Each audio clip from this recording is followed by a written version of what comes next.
Hi there, everybody. Adam Eason here, back again for another episode of Piecemeal, where we take a phrase apart to see how it was put together. Today, we're going to look at a phrase from the Cello Sonata of Mel Bonis, a woman who went to classes alongside Claude Debussy at the Paris Conservatoire. I like this piece quite a bit for its dreamlike mood and cool emotionality. To help understand how Bonis creates this daydreamy mood, we'll take a look at a few of the techniques she uses: unusual phrase lengths, modal harmonies, and ambiguous key centers. As usual, I recommend you listen to the work before committing to analysis. It will better help you connect the analysis to auditory experience, and you might hear or see things I didn't cover. I've linked to a performance in the description below. All right, here we go.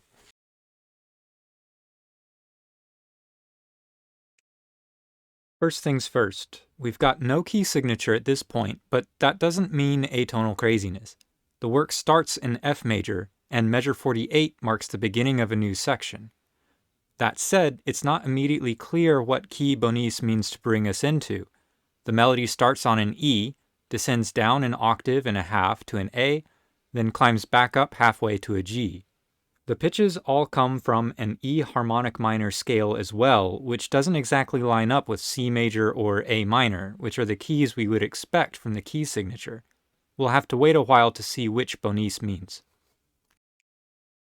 The melody breaks down into three parts. The first is a pickup eighth note into a descending harmonic minor scale, following a quarter-eighth pattern. This is followed by two groups of 3/8 notes outlining a third, decorating each beat with a diatonic neighbor tone.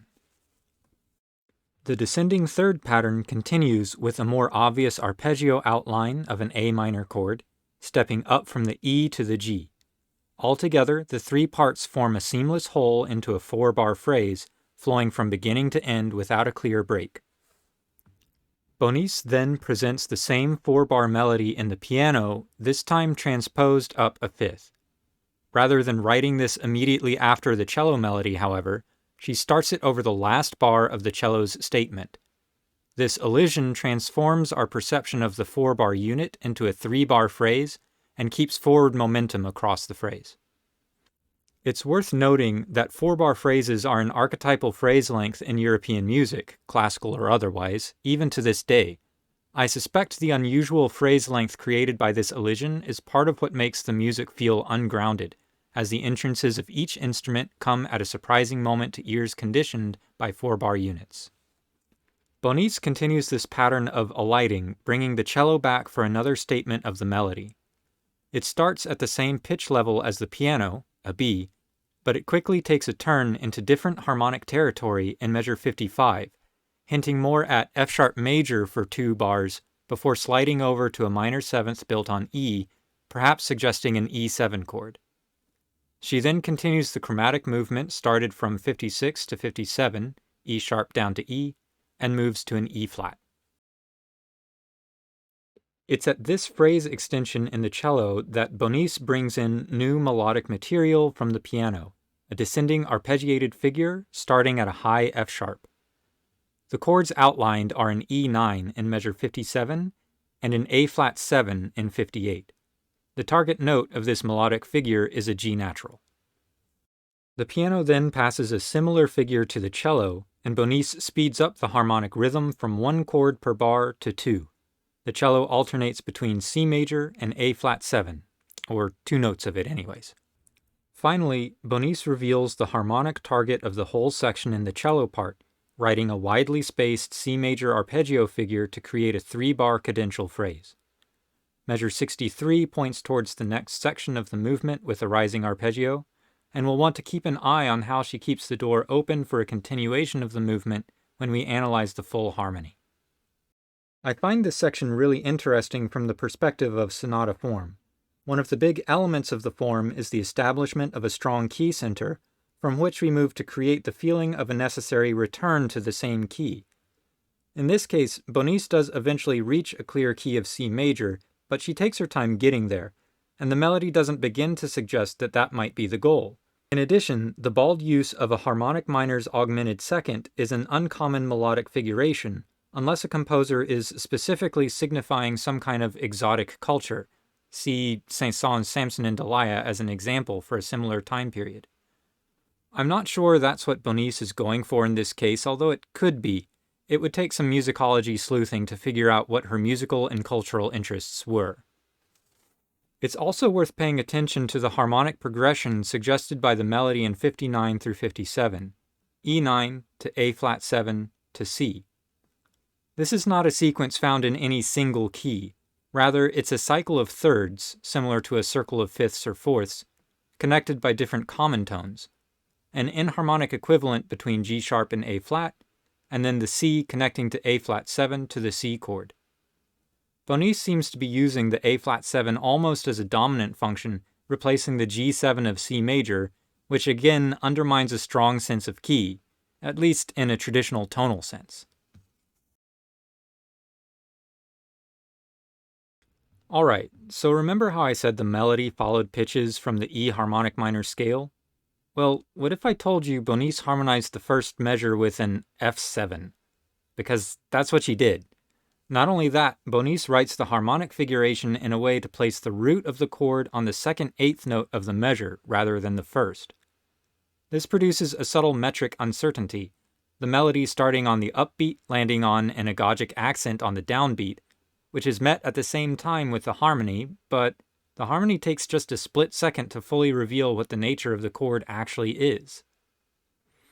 The melody also passes through what is the sharp 4 of an F chord, a B natural.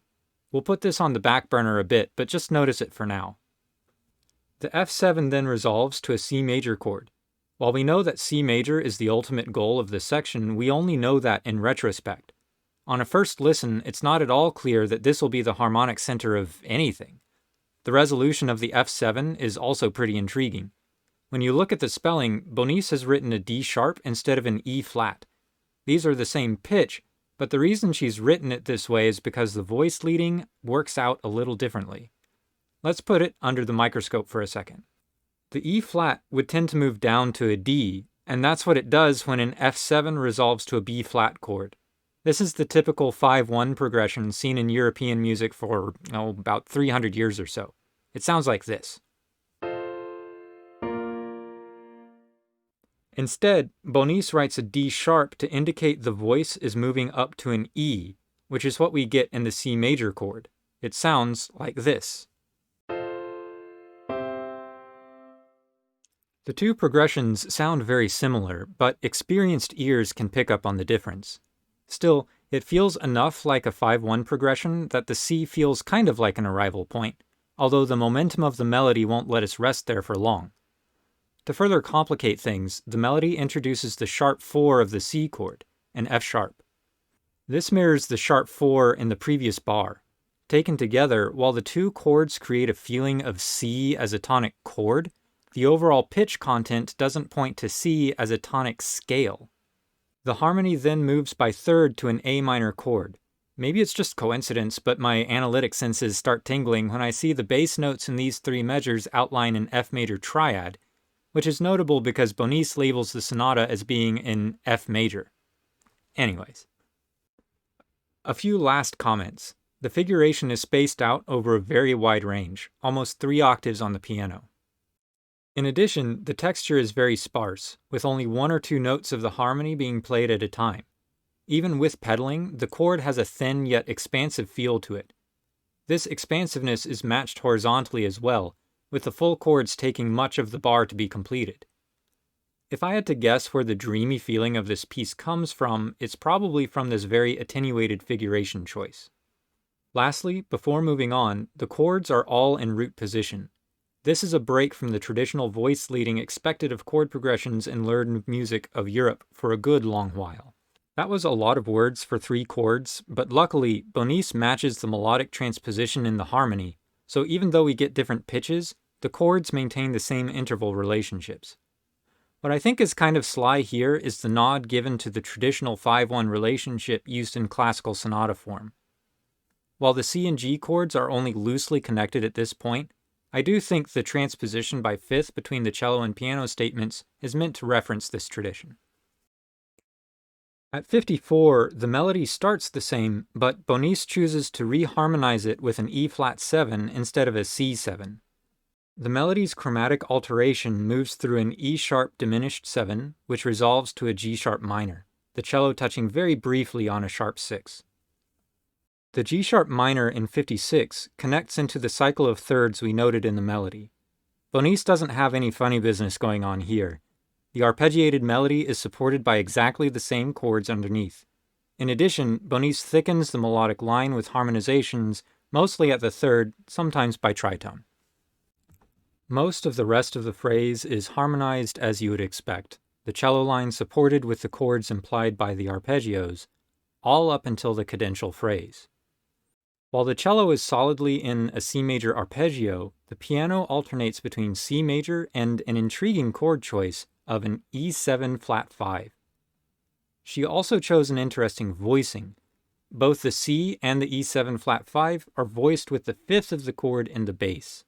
Both the choice of voicing and the selection of a crunchy dissonance that sits well outside of C major act against the feeling of a full resolution, leading the ear onwards into the next section of the work. Alright, that about wraps it up for today.